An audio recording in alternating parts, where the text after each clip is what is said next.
বাংলাদেশ থেকে ২৬ লাখ ভারতীয় নাগরিককে চাকরি থেকে বরখাস্ত করা হবে। হ্যাঁ দর্শক, উপরমহল থেকে এমনটাই শোনা যাচ্ছে।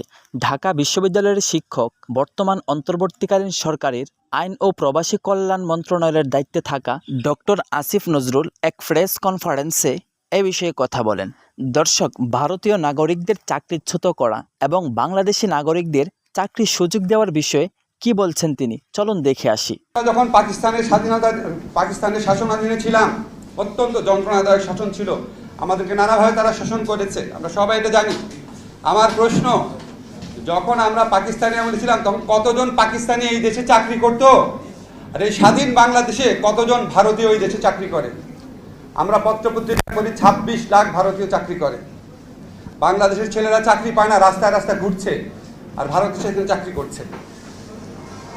স্বাধীনতার পূর্বকালে বাংলাদেশ এই অঞ্চলে যখন নির্বাচন হতো, ৭০-এর নির্বাচন, সেই নির্বাচনে পাকিস্তানি শাসক গোষ্ঠী কোনো রকম হস্তক্ষেপ করে নাই।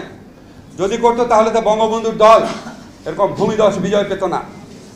আর স্বাধীনতার পরে এই সরকারের আমলে অন্য দেশ থেকে আমাদের নির্বাচনে হস্তক্ষেপ করে বাংলাদেশের মানুষের ভোটাধিকার হরণ করা হয়।